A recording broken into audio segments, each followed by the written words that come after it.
12:35 y ya tenemos aquí al titular de la sintonía, ya lo han reconocido ustedes, Roberto Mangas, el director de El Heraldo de Henares, que como cada año viene a hacernos una revisión de las principales noticias que se han ido sirviendo desde la cabecera que dirige, en un año además que no han faltado precisamente por ser doblemente electoral. De todo ello y más cosas hablaremos, como decíamos, con el director de este diario digital, Roberto Mangas, a quien ya tenemos en los estudios de La Mañana de Guadalajara y a quien ya saludamos por haberse acercado. Muy buenos días, Roberto. ¿Qué tal? Feliz Buenos Navidad días. en primer lugar.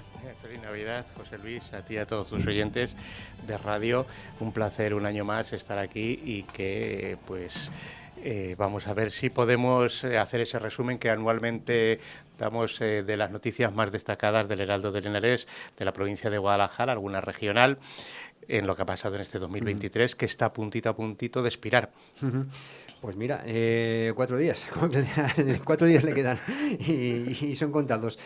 ¿No os habéis aburrido en la redacción del Heraldo de Henares este año por la cantidad de cosas que han pasado? Y si te parece, hemos organizado de manera temática, porque yo creo que es lo más procedente, dadas las circunstancias. Elecciones autonómicas y municipales en primer lugar. ¿Qué de cosas también nos han traído las elecciones a ayuntamientos y a la Junta, no?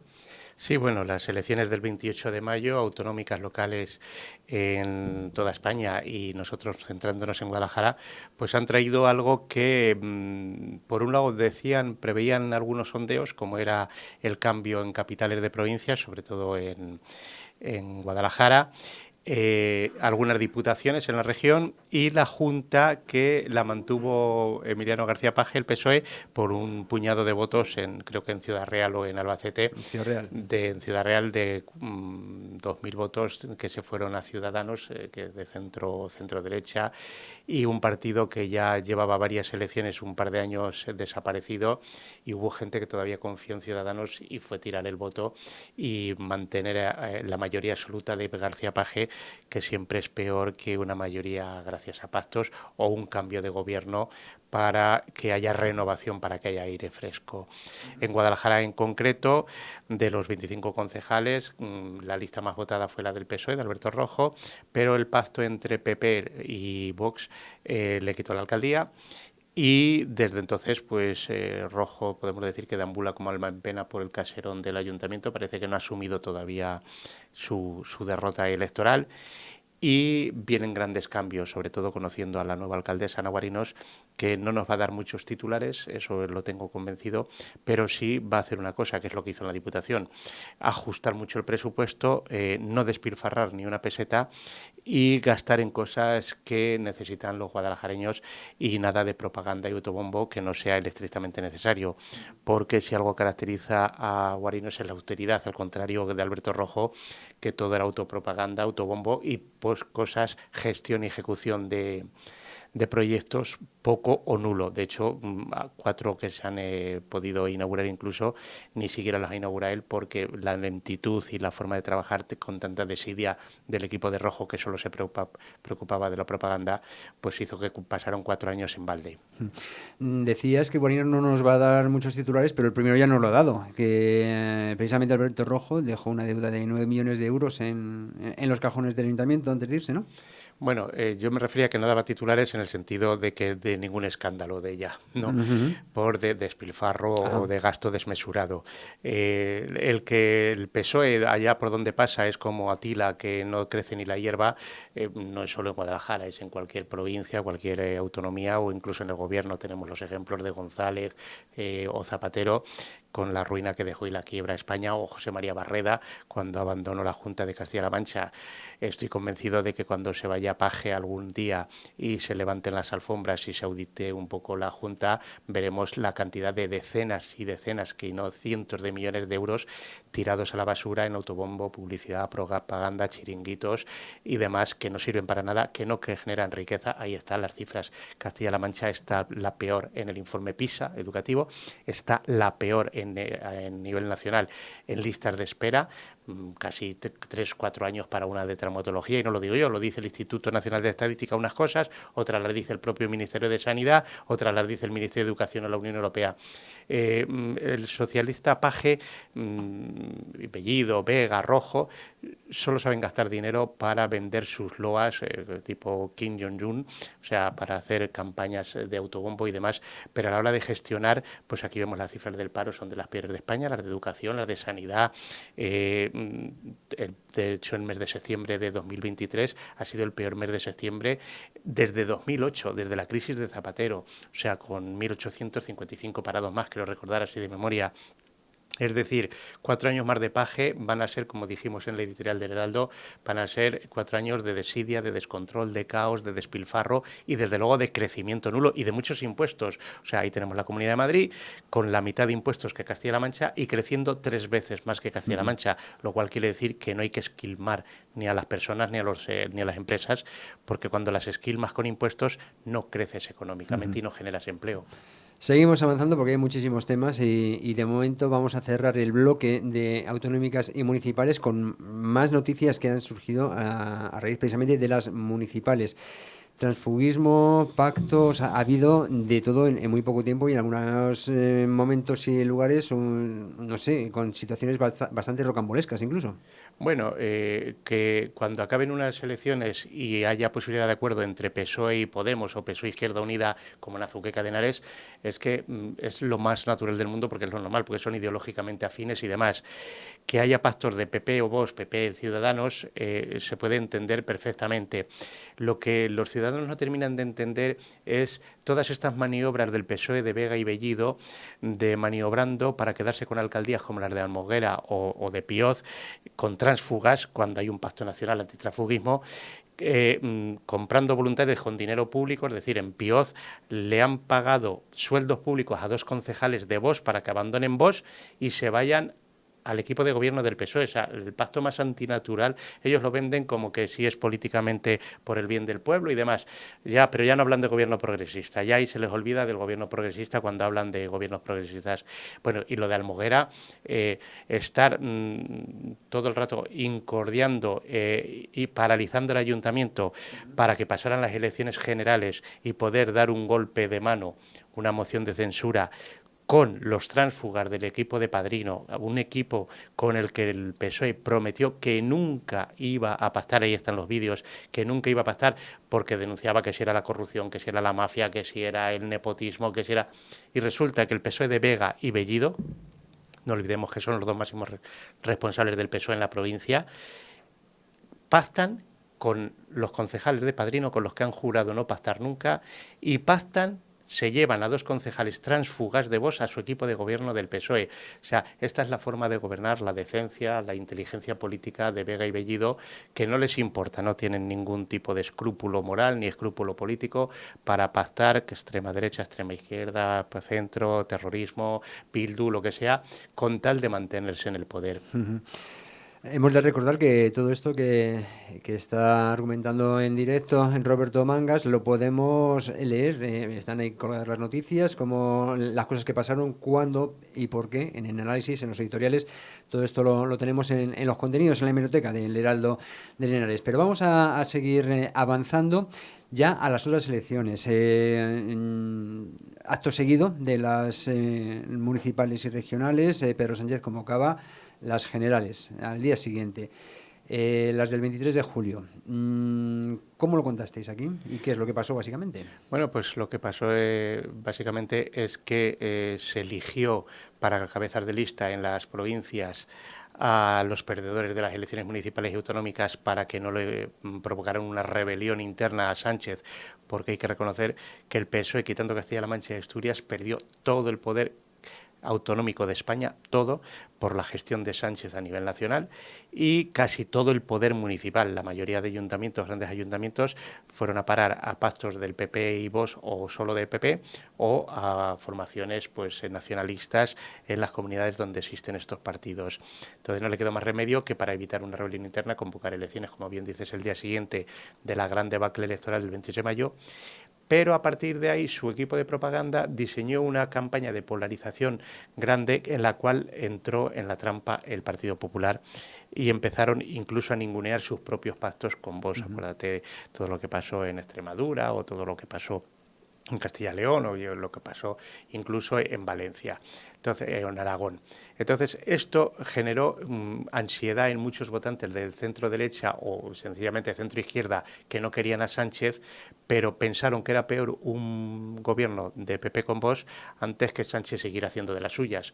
Y le volvieron a renovar la mayoría a Sánchez. Bueno, la mayoría con sus socios independentistas, comunistas, terroristas, de todo tipo y de toda laya, ¿no? Y condición. Entonces, aunque el centro derecha se quedara 4 escaños de gobernar en España, en Castilla-La Mancha el resultado sí que fue bueno para el centro derecha. Es decir, si los resultados del 23 de julio hubieran sido el 28 de mayo, la Junta también habría dado un vuelco, lo cual quiere decir que como en Castilla-La Mancha no hubo ningún problema con ningún pacto municipal y autonómico, bueno, autonómico no pudo darse, municipal en las instituciones entre PP y Vox, la gente valoró esa seriedad, como hizo Ana Guarinos, directamente pactó con el centro derecha, no tenía otra opción y además de forma natural, porque es la opción natural ideológicamente hablando de los que votaron al PP y a Vox. Entonces, donde hubo tranquilidad y donde hubo pactos de forma tranquila, ganó el Partido Popular y Vox, la suma de Vox.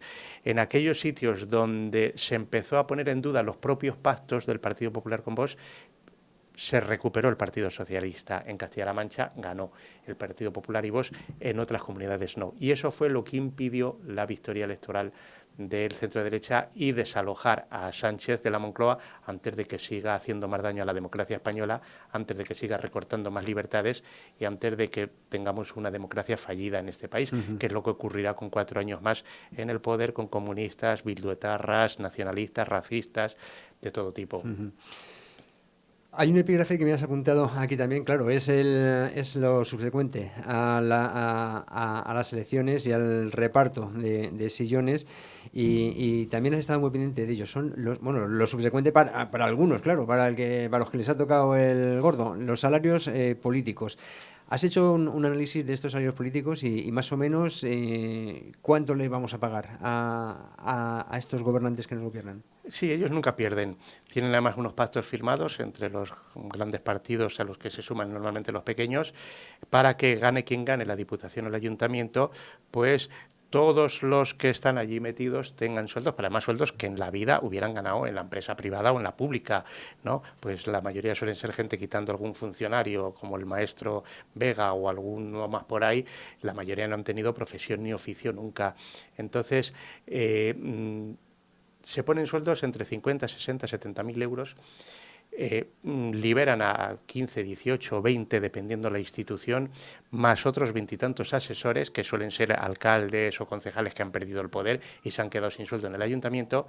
Y entonces nos encontramos con que, según las cifras que da el propio portal de transparencia y el aprobado por el Pleno de la Diputación o del Ayuntamiento de Guadalajara, que son los más grandes, también podemos hablar de Azuqueca, de Cabanillas, de Villanueva, que también son disparatadas las cifras, pero a nivel general, que ocupan más población, pues estamos hablando de casi 2 millones de euros al año brutos, más seguridad social, que es un 33% más, que se gasta el Ayuntamiento de Guadalajara y otros 2 millones la Diputación en sueldos públicos y asesores, en sueldos de políticos y asesores. Es decir, multiplicarlo por 4 años, son 2 por 8, 2 por 4, 8 millones, más seguridad social, vuelvo a repetir.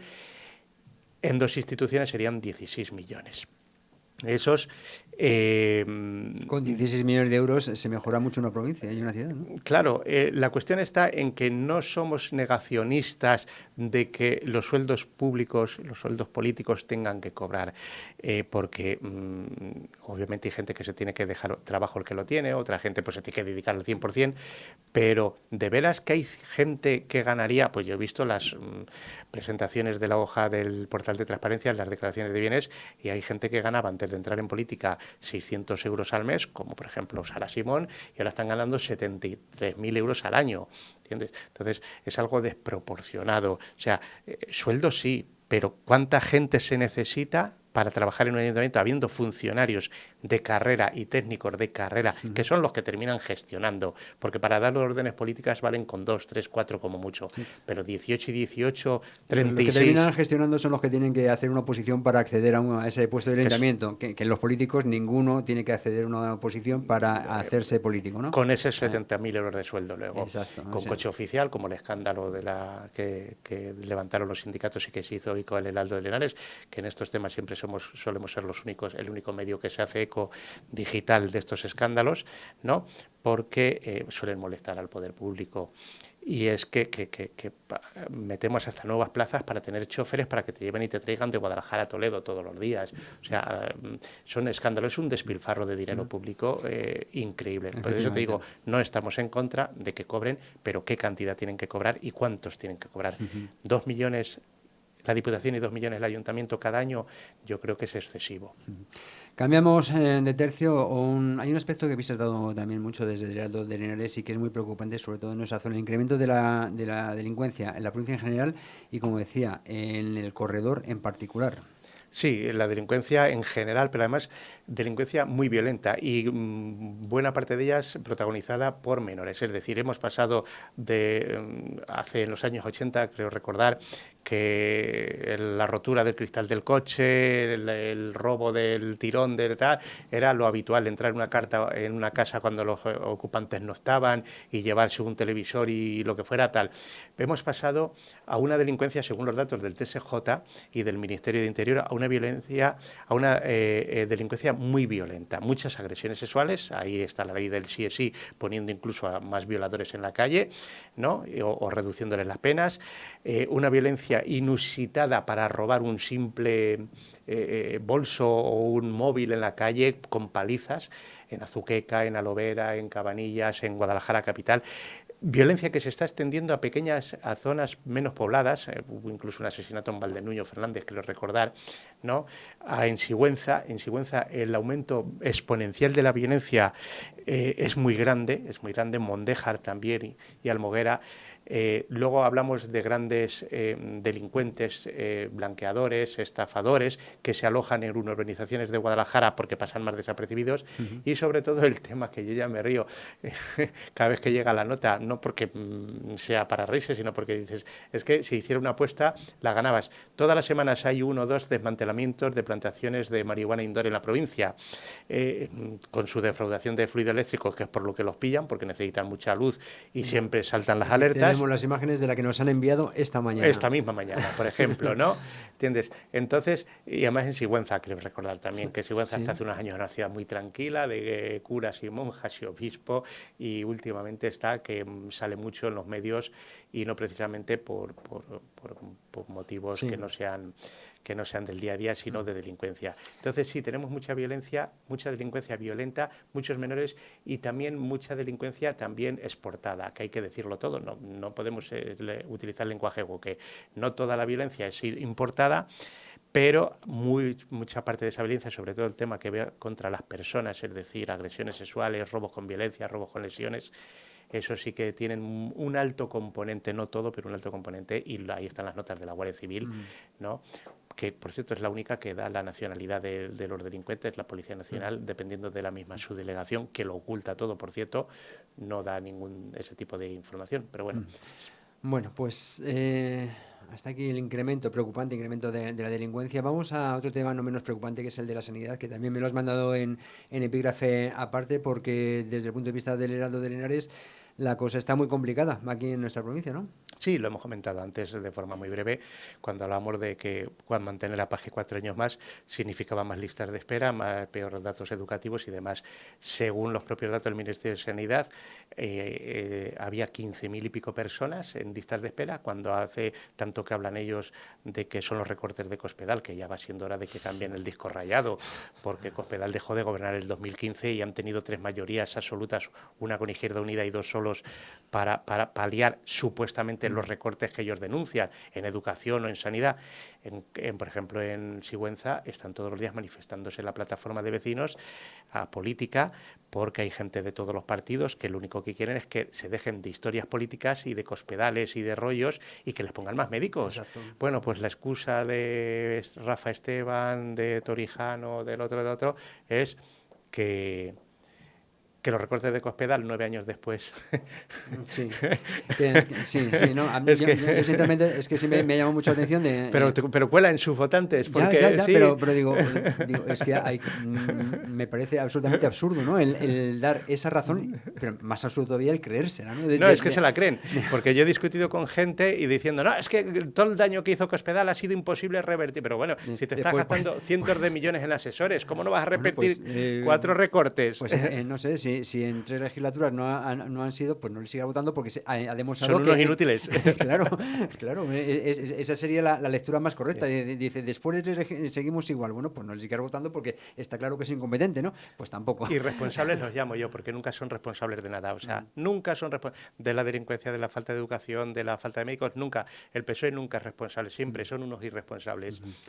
Han pasado muchas más cosas, han pasado muchos más trasvases, ha pasado... el gobierno más trasvasista de la historia, el de Pedro Sánchez. El de Pedro Sánchez. Ni una manifestación. Ni una, ¿verdad? Ni una manifestación. Está son datos de la Confederación Hidrográfica del Tajo y del Ministerio de Transición Ecológica, que los ha publicado el Heraldo. El gobierno más trasvasista, el de Pedro Sánchez. Ni una manifestación. Ni tractoradas, ni nada de esto, de rasgarse las vestiduras. Lamentándose todos los días, el Borja Castro diciendo, como está contratada en la Diputación, que va a protestar, diciendo... Pues será que la culpa es de Cospedal, a lo mejor. Sí, efectivamente, el memorándum de Cospedal dice que no les ha dado tiempo a cambiarlo. Bueno, también tenemos crónica de tribunales con algunas sentencias que ya han salido por casos absolutamente lamentables. Muy rapidito, ¿no las tienes que contar? Pues nada, la mujer que mató su pareja sentimental en Alovera, Nicoleta, 22 años de cárcel. De todas maneras, a Nicoleta nadie le devolverá la vida todas las cuchilladas que le metió ese malnacido. Y los dos, el matrimonio que los asesinó su hijo en Brihuega, sufría esquizofrenia, pero los forenses dijeron que no había influido la esquizofrenia para asesinarlos, porque además intentó borrar las pruebas y demás, lo cual quiere decir que estaba muy cuerdo en el momento en que lo mató. Le han condenado también a 22 años por cada padre, es decir, padre y madre, 44 años de cárcel. Nos alegramos por las condenas, no nos podemos alegrar nunca que hayan existido las condenas porque ha existido el delito. Desearte unas felices fiestas, la feliz Navidad, unas felices fiestas, un próspero año nuevo en el cual vamos a ver muchas buenísimas noticias. Esperemos y deseamos, pero no tenemos política, no va a ser así. Y feliz Navidad a todos los oyentes de radio y a los